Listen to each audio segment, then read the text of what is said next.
नमः शिवाय। हर हर महादेव। जय शंकर की। ओम गुरुवे नमः।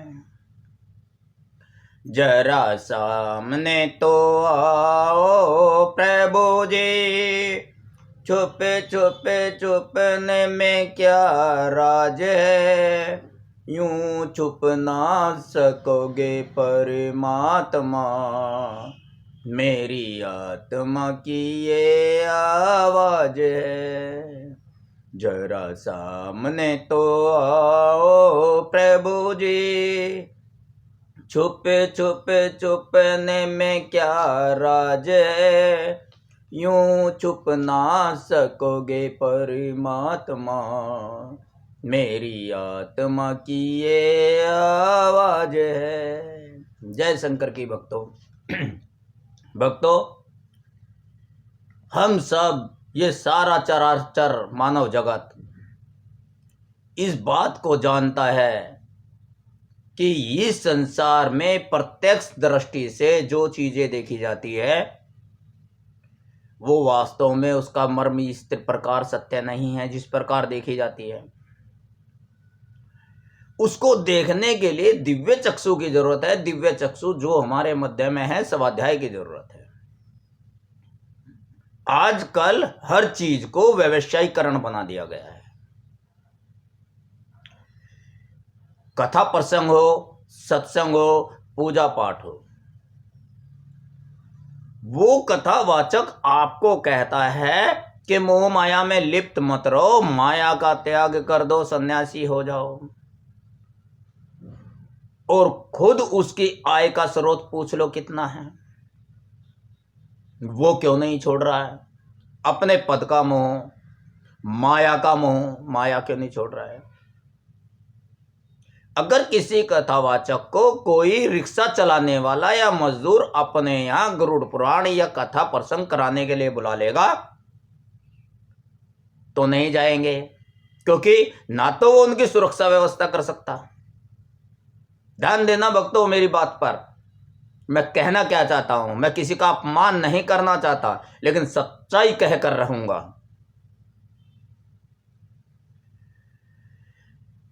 कहते हैं मौत एक सच्चाई है, मृत्यु ही सत्य है और मृत्यु ही जीवन है, क्योंकि मृत्यु के बाद भी जीवन है। कथावाचक भी अपने प्रसंगों में कहते हैं, कहते रहते हैं। और वासुदेव कृष्ण जी ने भी अर्जुन को गीता में उपदेश दिया है कि ध्यान देना भक्तों, अध्याय 2 गीता के अध्याय 2 के 12वें श्लोक का अर्थ है। मैं हिंदी में बता रहा हूं। देखो, रट लूंगा मैं भी, संस्कृत के श्लोक बोल दूंगा, लेकिन संस्कृत का जो वास्तविक ज्ञान है, जिस तरह से मैं हिंदी बोल लेता हूं, तो कोई संस्कृत में अगर बातचीत कर लेता है तो उसे समझ लेना चाहिए कि उसे संस्कृत का ज्ञान है। जो इंग्लिश में वार्तालाप कर सकता है, उसे करने का अनुभव है, तो वो उसे समझ लेना चाहिए वो इंग्लिश जानता है। वरना रटी रटाई चीज को बोलना, 2 लाइन रट ली, तोता भी राम राम कह लेता है रट के, लेकिन उसे उसका ज्ञान नहीं होता कि ये नाम किसका है।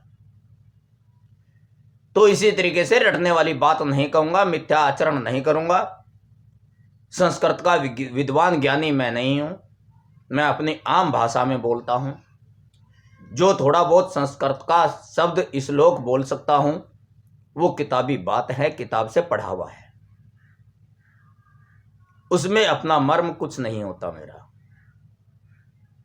इसलिए संस्कृत को छोड़कर मैं उसका गीता जी के अध्याय 2 के श्लोक का मर्म आपको बता रहा हूं। इसमें कहा है शोक क्यों नहीं करते। शोक यानी कि दुख क्यों नहीं करना चाहिए। किसका? मैं। वासुदेव कृष्ण जी कहते हैं अर्जुन जी को, मैं, तू यानी कि अर्जुन और ये राजा लोग पहले नहीं थे, यह बात भी नहीं है। ध्यान देना भक्तों, इस जन्म से पहले नहीं थे तो यह बात भी नहीं है, और हम सब आगे नहीं रहेंगे, यह भी बात सत्य नहीं है, आगे भी रहेंगे, यह बात भी नहीं है। अर्थात हम सब पहले भी थे और आगे भी रहेंगे, ऐसा जानकर पंडित लोग शोक नहीं करते। यानी कि ये संसार ऐसे ही चलता रहेगा। क्यों चिपकना इस संसार से, क्यों दुख करना, क्यों चिंता करनी। दुख के बाद सुख है और सुख के बाद दुख भी है। शांति के बाद अशांति और अशांति के बाद शांति भी है। सब तय ही आएगी। हमारे हाथ में एक पल भी सांस फालतू लेना नहीं है। एक पल की उम्मीद नहीं है हमें कि जीवित रहेंगे नहीं रहेंगे और चिंता करते हैं कल की। वर्तमान हमारे सामने प्रत्यक्ष है। तो ये जगत मिथ्या है। इस जगत में जो हो रही है यानी कि मृत्यु है, तो मृत्यु नष्ट थोड़ा ही हो गया। वो गीता जी के दूसरे अध्याय में वासुदेव कृष्ण जी कह रहे हैं कि पहले भी ये जगत था, पहले भी ये रिश्ते नाते थे और अब भी है और आगे भी रहेंगे। तो देहधारी देह बदलता है, यानी कि आत्मा वस्त्र की तरह इस देह को छोड़कर दूसरी देह धारण करती है। यह गीता जी में कहा है। आजकल सभी चीजों को व्यवसायीकरण बना दिया गया है। मैंने कहीं भी आज तक 53, 54 एज हो गई मेरी, आज तक मैंने कहीं भी सत्संग, किसी भी कथावाचक को, किसी भी पंडित को, किसी भी ब्राह्मण को, किसी भी विद्वान को, किसी भी सत्संगी भाई को गीता का उपदेश देते नहीं देखा। गीता जी का, श्रीमद् भगवत गीता का सत्संग करते नहीं सुना। क्यों? उसमें आडंबर नहीं है, व्यवसायीकरण नहीं है, ग्रहों की चाल नहीं है, कुछ नहीं है। केवल योग साधना और कर्म फल का विधान है। अब किसी का केतु खराब है तो दक्षिणा मिलेगी केतु शांत करने के लिए। किसी का राहु खराब है तो राहु शांत करने के लिए दक्षिणा मिलेगी। किसी का मंगल दोष है तो मंगल दोष का निवारण करने के लिए मिलेगी। देखिए, कहीं घड़े से, हंडी से, कबूतर से इंसान की शादी होती सुनी है क्या? किसी को मंगल दोष है, भाई कबूतरी से ब्याह कर दो, उसके कष्ट कबूतरी पे चले जाएंगे, वो मर जाएगी, उसकी बीवी बच जाएगी। कबूतरी पे दया नहीं है। घड़े से शादी कर दो, पेड़ से शादी कर दो, क्या है ये? अगर कोई दोष है कुंडली में तो उस दोष का निवारण ये थोड़ा ही है तो है। होनी होकर रहेगी, अनहोनी कभी होत नहीं। कहते हैं अनहोनी होगी, अनहोनी जो होनी नहीं थी वो कैसे हो गई? होनी होनहार के लिए बनी है, होनी होकर रहेगी। और वो कटेगा किससे? पूजा पाठ से। ग्रह नक्षत्रों में दोष निकालना, पंडित लोगों की बात को मैं निरर्थक नहीं कहता, गलत नहीं कहता। अर्थ यह है कि पूजा पाठ में चंद्र दोष बताकर, सूर्य दोष बताकर, मंगल दोष बताकर, राहु केतु का दोष बताकर किसी भी तरीके से इंसान को पूजा पाठ की तरफ लगाना है, भक्ति की तरफ लगाना है। भक्ति धैर्य सिखाती है। ध्यान देना भक्तों, भक्तिवान पुरुष ही धैर्यवान होगा और धैर्य से शांति की स्थापना होगी, अफर्मेशन होगा। और जब शांत चित्त ये मन होगा, शांति को प्राप्त हम होंगे, तो ये स्वरूप किसका है? आत्मा का। ध्यान देना भक्तों, तो जब हमारा मन शांति को प्राप्त होगा, पूजा पाठ से, भक्ति से क्या मिलेगा? भक्तिवान होने से क्या मिलेगा? धैर्यवान बनेंगे, धैर्य की स्थापना होगी हमारे अंतःकरण में। और जब धैर्यशील हो जाएंगे हम, तो तब हम शांति को प्राप्त हो जाएंगे। ये मन हमारा शांत हो जाएगा। और जब ये मन शांत हो जाएगा तो शांति स्वरूप कौन है? आत्मा। आत्मा शांत शाश्वत स्वरूप है।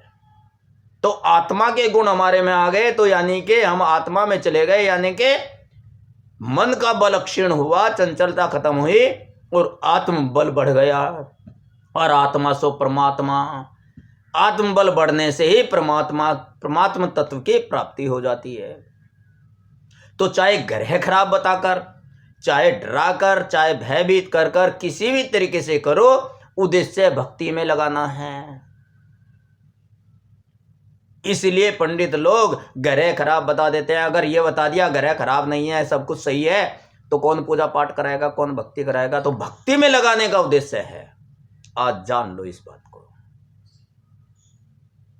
तो इसलिए गीता जी का अध्ययन करने से ही ज्ञान की प्राप्ति होती है। इसमें ज्ञान है। कोई भी हो आपको ज्ञानी नहीं बनाना चाहता, क्योंकि ज्ञानी हो गए तो भैया उनका तो पापी पेट का सवाल है, उनका बिजनेस चौपट हो जाएगा। इसलिए मैं ये कहता हूं कि गीता का अनुसरण करना है। हमारा सनातन धर्म का जो संविधान है, धर्म का जो संविधान है, जो संसार का प्रतिबिंब है, जो अस्तित्व परमात्मा का है, जो परमात्मा की पहचान करेगा। गुरु गोविंदो खड़े काके लागो पाए, बलिहारी गुरु आपने गोविंदियो बताए। सांसारिक गुरु को छोड़कर श्रीमद् भगवत गीता को जगत गुरु मानकर, आपको गुरु मानकर उसके ज्ञान का अनुसरण करना चाहिए। तो इसलिए गीता जी में भी कहा है कि ये जगत एक मिथ्या है। अब धैर्यशील पुरुष के रहने के बारे में क्या कहते हैं? उनको सहने से, उनमें निर्विकार रहने से क्या लाभ होता है? मन में निर्विकार हो जाए तो उससे क्या लाभ होता है? तो वासुदेव कृष्ण जी अर्जुन को कहते हैं, हे अर्जुन, अध्याय 2 के 15वें श्लोक का अर्थ है ये, हे अर्जुन, सुख दुख में समान यानी कि निर्विकार, सुख दुख में निर्विकार यानी कि दुख में दुखी ना हो, भगवान से शिकायत ना करे कि मुझे दुखी क्यों रखा, सुख में घमंड ना करे, अहंकारी ना हो, भगवान को भूले ना, सुख और दुख में समान रूप से भक्ति करता रहे कि हे प्रभु, दुख तूने दिया है तो मेरे कर्मों का फल है, और सुख मुझे दिया है तो मेरे कर्मों का फल है। इन सब चीजों में मेरा ही तो दोष है, मेरा ही तो निवारण है। आज तुम दुख दे रहे हो तो कटियाली फसल कट रही है, जो मैंने पीछे बो दी, बढ़िया कट जाएगी, फूलों की खेती उगेगी, फिर तो नहीं चुभेंगे। दुख की खेती कट रही है और सुख की खेती उग रही है। तो दुख में इसलिए खुश होना चाहिए कि प्रभु दुख कट रहे हैं मेरे, सुख आने वाला है। सुख के स्वागत में, सुख के इंतजार में आप सुख आनंदित हुई है दुख की घड़ी में, और सुख है तो सुख में तो आनंदित होना ही है, सुख में तो धन्यवाद प्रभु का करना ही है। तो जो सुख दुख में समान रहने वाला है, जिस धीर पुरुष ये इंद्रियों के जड़ पदार्थ सुखी दुखी नहीं रह करते, जड़ पदार्थ यानी कि इंद्रियों के विषय के हैं। हमें बढ़िया खाना मिला तो आनंद आ गया, खराब खाना मिला तो दुखी हो गए, स्वाद इंद्री। कानों में किसी ने गाली दे दी तो क्रोधित हो गए, और किसी ने मधुर वाणी कह दी, प्रशंसा कर दी तो खुश हो गए।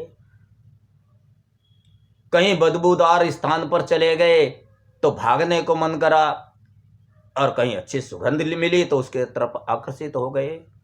कोई सुंदर चीज देखने को दिखाई दी तो लालायित हो गए, उसे ही देखते रहे, लिप्त होने का प्रयास किया। और कहीं गंदी चीज देख ली, बदसूरत चीज देख ली तो उससे घृणा करने लगे। ये सब विकार नहीं आते जिसके अंदर, जो समान रहता है। देखने को मिला प्रभु दिखा रहे हैं, आनंद ले रहा हूँ। कल प्रभु ने सुंदरता दिखाई थी, आज बदसूरती दिखाई है तो फिर भी आनंद ले रहा हूँ। प्रभु तेरी लीला अपरंपार है, कभी तू सुख देता है तो कभी तू दुख देता है, कभी तू अच्छी चीज दिखाता है तो कभी तू बुरी चीज दिखाता है। तेरी लीला अपरंपार है प्रभु, मैं तेरा हिसाब किताब तो नहीं जानता। आज भी मेरी भलाई चाह रहा है और कल भी मेरी भलाई चाहिए थी। गाली मिली तो प्रभु गाली में तूने मुझे धैर्यवान बनाया, मेरे धैर्य की परीक्षा ली, मुझे धैर्य नहीं छोड़ना है, मेरी परीक्षा के लिए किया तूने। तो हर परिस्थिति में एक सा रहे, ऐसे धैर्यशील पुरुष को। और यह धैर्यशीलता कब आएगी? जब भक्ति सच्ची होगी, निर्भय होकर होगी, प्रेम पूर्वक होगी। जयकारा भी हम बोलते हैं, प्रेम से बोलो जय माता की, प्रेम से बोलो जय माता की, प्रेम से, मुंह से नहीं, प्रेम से दिल से बोलो। तो इसलिए सुख दुख में जो विचलित नहीं होता, जो समान व्यवहार करता है, वह स्वतः सिद्ध परमात्मा की प्राप्ति का अनुभव कर लेता है। तो ऐसा धैर्यशील व्यक्ति ही परमात्मा की प्राप्ति कर लेता है, परमात्म तत्व की प्राप्ति कर लेता है, अर्थात परमात्मा की कृपा प्राप्त कर लेता है। तो अब समझ में आया कि भक्ति क्या बताती है? धैर्यशील होना बताती है, धैर्यशील होना सिखाती है, धैर्यवान करती है आपको। ये ग्रह नक्षत्र का प्रलोभन देकर, उससे डराकर तो आपको भक्ति में लगाना है, पूजा पाठ में लगाना है। रामायण में भी चर्चा आती है इस चीज की, भय बिना प्रीत नहीं होई रामा, भय के बिना किसी से भी प्रीत नहीं होती। वह अमृता का अनुभव कैसे कर लेता है? कौन? धैर्यशील व्यक्ति। चेतन तत्व की सत्ता का कभी अभाव नहीं होता, आत्मा का कभी अभाव नहीं होता। ये चराचर जगत में निरंतर जीवित रहती है, ऐसे न कोई मार सकता, न कोई काट सकता, न कोई जला सकता। और असत जड़ पदार्थों का, यानी कि संसार की जो जड़ पदार्थ हैं, जो भौतिक पदार्थ हैं, की सत्ता नहीं होती। ये हमारा भौतिक ये शरीर भी हमारा भौतिक है, 5 तत्वों से मिलकर बना है, 5 भौतिक तत्वों से निर्मित हुआ है। तो ये भी विनाश को प्राप्त हो जाएगा, लेकिन सत तत्व यानी कि आत्म तत्व कभी विनाश को प्राप्त नहीं होता। इन दोनों के तत्व को तत्वदर्शी यानी कि ज्ञानी पुरुष जान लेते हैं, इसलिए वे अमर हो जाते हैं। जो आत्मा को जान लेता है, जिसमें आत्मज्ञान हो गया, आत्म बल बढ़ गया, तो वही अमर हो जाते हैं। अमर यानी कि आत्मा में आ गए तो अमर हो गए, आत्म स्वरूप हो गए। आत्मा अविनाशी है, इस आत्म तत्व को अविनाशी समझो। तो इसलिए कहने का तात्पर्य यह है कि गीता में इस बात को खुलकर बताया है। इसलिए गीता का उपदेश कर्मकांडी पंडित कथावाचक नहीं करते। आपको कहेंगे सन्यासी हो जाओ, सब कुछ छोड़ दो और हमें दे दो। क्यों भैया, क्यों दे दो? कमाओ, धन कमाओ दान करने के लिए। धन नहीं होगा तो दान कहाँ से करोगे? पुण्य कहाँ से करोगे? धन नहीं होगा अतिथि स्वागत कहाँ से करोगे? धन नहीं होगा तो भिक्षुक को भोजन कहाँ से दोगे? तो भिक्षुक का भरण पोषण कहाँ से हो रहा है? जो धन कमा रहे हैं उनसे। तो मैं नहीं कहता धन छोड़ो, धन का प्रलोभन छोड़ो, धन कमाओ अपने जीवन को जीने के लिए, जीवन यापन करने के लिए, दूसरों के जीवन यापन करने के लिए, अपने परिवार का भरण पोषण करने के लिए, न कि दूसरे का गला काट कर धन कमाओ। ईमानदारी पूर्वक धन कमाओ। सह न्यास, न्यास कहते हैं छोड़ने को, और सह सहित, साथ में रहते हुए संन्यास लेना है, साथ में रहते हुए छोड़ना है, लिप्त नहीं होना है, कर्तव्य कर्म करना है। यह शरीरी यानी कि आत्मा मरने वाला क्यों नहीं है? ये 20वें श्लोक में अध्याय 2 के कहा गया है। यह शरीरी न तो कभी पैदा होता है, यह आत्मा न तो कभी पैदा होती है और न ही मरती है। यह पैदा होकर भी होने वाला नहीं है। शरीर के साथ इसकी उत्पत्ति का बोध होता है, जबकि यह तो अजर, अजन्मा, अविनाशी है, सदा एक सा ही रहता है, समान रहता है, नए नए शरीरों को धारण करता है। तो अब ये समझ लीजिए कि आपका कोई सा भी ग्रह, कोई वैसा भी नक्षत्र, कोई सा भी योग गलत हो, अगर आप भक्तिवान बन गए, आपके ईश्वर से अटूट प्रेम भक्ति हो गई, तो आपके सारे ग्रह स्वतः सही हो जाएंगे। उस ईश्वर सत्ता से बड़ी कोई सत्ता नहीं है। भ्रम जाल में फंसा है इंसान, बावरा हुए डोले डगमग, क्यों न उस ज्योति को देख ले, परमात्मा तत्व से लो लगा ले। तो सामने आ जाएगा परमात्म तत्व, प्रकाशित हो जाएगा ज्ञान का स्रोत। स्वाध्याय करना सीखना चाहिए, स्वाध्याय करना चाहिए। ग्रह नक्षत्रों को ठीक करना है, या तो अलग अलग को पकड़ लो, 10 को पकड़ लो। भैया आज सूर्य खराब है, सूर्य को ठीक करना है। चंद्रमा खराब है, चंद्रमा को ठीक करना है। मंगल खराब है, भैया भयभीत होने से बचना है, बजरंगबली का व्रत रह लो। भैया आपके घर भाग्य बिगड़ रहा है आपका, तो चंद्रमा का सोमवार का व्रत रह लो। दुश्मन पे विजय करनी है तो रविवार का व्रत रह लो। भाई भाई में बैर है, शांति नहीं है, घर परिवार में मंगल का व्रत रह लो, रोजगार बढ़ाएगा। बुध, अगर आपकी बुद्धि विनाश को प्राप्त हो रही है, बुद्धि अक्षीण हो रही है, तो बुध का रह लीजिए। अगर आपको ज्ञान नहीं हो रहा है, भ्रमित हो रहे हैं, तो बृहस्पतिवार का व्रत रह लीजिए। ये सब होने के बावजूद भी एक और कमी अगर आपकी आ गई है कि आपका घर कहीं कुछ हो रहा है, कहीं कुछ हो रहा है, कहीं रोजगार नहीं मिल रहा है, कहीं न्याय नहीं मिल रहा है, तो शनिवार का व्रत रह लीजिए। अगर आपके घर में विडंबना आ गई है, घर में मन नहीं लग रहा है, घर में क्लेश है, क्लेश शांत करना है, तो राहु का व्रत रह लीजिए। बीमारी घर कर रही है तो केतु का व्रत रह लीजिए। और सारी चीजें हैं तो खाना ही छोड़ दीजिए। जीवित रह जाओगे क्या? जिसके पास ये सारी समस्याएं हैं तो सारे दिनों का व्रत रह लो, रविवार से लेकर और शनिवार तक पूरे हफ्ता व्रत रह लो। पूरे हफ्ता कुछ ना खाओ, सारी जिंदगी कुछ ना खाओ, अगर निवारण हो जाए।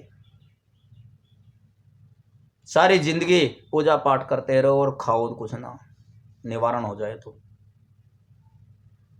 एक साधे सब सधे, सब साधे सधे न कोई, यानी कि एक का पैर पकड़ लो, भगवान का, प्रभु का, ईश्वर का, किसी भी रूप को पकड़ लो, आपके सारे ग्रह शांत हो जाएंगे।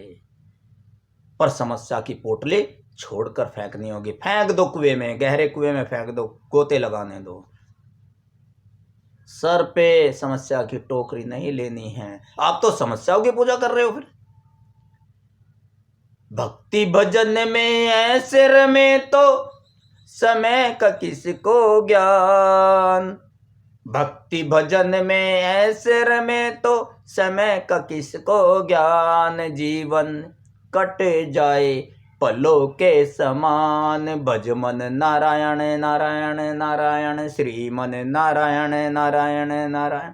भज मन नारायण नारायण नारायण, श्रीमन नारायण नारायण नारायण। समय का किसको ज्ञान। भक्ति भजन में ऐसे रमे तो समय का किसको ज्ञान। समय काल यानी कि अपनी समस्याओं का, समय परिस्थितियों का कोई ज्ञान नहीं है। हमें कोई दुख नहीं है। भक्ति में आनंद ले लीजिए, आनंद के गोते लगाइए, समस्याओं को छोड़ दीजिए। समस्याओं को तो भगवान के ऊपर छोड़ दीजिए। तन मन धन सब है तेरा, तेरा तुझको अर्पण क्या लागे मेरा। समस्या, धन तुम्हारा है, मन तुम्हारा है, तन तुम्हारा है, भगवान ने तुम्हें दान दे दिया, लेकिन समस्याएं तुम्हारी नहीं है, समस्याएं प्रभु की है। समस्याओं को अर्पण कर दीजिए आज ही। मैं ये नहीं कहता तन मन धन सब है तेरा, अरे सब कुछ प्रभु को अर्पण करोगे। और प्रभु के जो एजेंट बने हुए हैं, भैया प्रभु तो उड़ाई लेता है। जो ये लोग कह रहे हैं यही तो लेते हैं। सब इनको अर्पण कर दोगे तो आप कहाँ जाओगे? दान पुण्य किसको करोगे? फिर भक्ति भजन कैसे करोगे?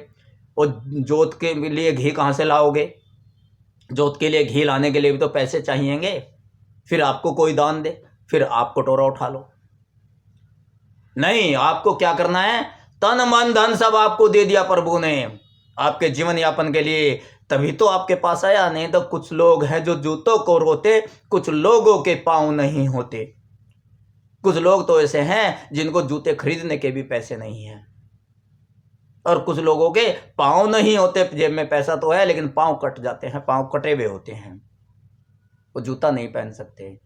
तो तुम्हारा हाल तो इतना भी खराब नहीं है। क्यों नहीं है? क्योंकि प्रभु ने आपको जूते भी दिए हैं पहनने के लिए, पैर भी दिए हैं, और जेब में पैसा भी दिया है। ये आपके आनंद के लिए दिया है, ये आपका है। आप इसमें से थोड़ा थोड़ा सबके लिए पुरुषार्थ कीजिए। सबको थोड़ा थोड़ा मदद कीजिए इस पैसे से, इसलिए आपको दिया है, आपको पात्र बनाया, आपको योग्य बनाया है इसके। बस आप प्रभु को तो क्या देना है, समस्याएं दे देनी है। अब कोई कथावाचक, कोई कथा प्रसंग वाला, कोई पंडित अगर ये कहे तो ये कह देना संकल्प कीजिए प्रभु मेरी सारी समस्याएं ले लीजिए। देखो कोई तैयार होगा क्या संकल्प करने के लिए? कोई आपकी समस्या लेने के लिए तैयार नहीं होगा, केवल ये कहेगा 151 दक्षिणा रख दीजिए। धन लेने के लिए तैयार हो जाएंगे, भोजन करा दीजिए। कोई भी ये नहीं कहेगा भैया अपनी समस्या मुझे दे दो, अपने दुख मुझे दे दो, अपनी दरिद्रता मुझे दे दो। कोई ब्राह्मण, कोई पंडित, कोई कथावाचक, कोई कर्मकांडी आपको ये नहीं कहेगा। कोई समस्या लेना नहीं चाहता, आपकी समस्या आपके ऊपर छोड़ना चाहता है, आपसे तो बस धन लेना चाहता है। समझ लीजिए, आंखें खोल लीजिए, ये जगत एक मिथ्या आचरण करने वाला है, इसमें मिथ्याचारी भरे पड़े हैं। आपको आंखें खोलनी है और आंखें खोलेगी आपको श्रीमद् भागवत गीता, पवित्र ग्रंथ हमारा, जो हमारे प्रभु श्री वासुदेव कृष्ण जी की कथनी है, उनकी वाणी है। लड्डू गोपाल रखते हो आप, लेकिन गीता भी पढ़िए मेरे भक्तों। बाकी अगर किसी की भावना को ठेस लगी है, मैं आपसे क्षमा याचना चाहता हूं। बस मैं तो ये चाहता था और ये चाहता हूं और चाहता रहूंगा कि आपके सबके घर में का कथन पठन हो। गीता जी लेकर आओ, उसका अध्ययन करो, उसको समझो और आडंबर को त्यागो। इसी के साथ मैं अपनी वाणी को विराम देता हूं। आपके घर में सुख शांति रहे, वंश वृद्धि रहे, सुखी और आनंद जीवन आपका सदा बना रहे। इन्हीं दुआओं के साथ ओम नमः शिवाय, हर हर महादेव, जय शंकर की, ओम गुरुवे नमः।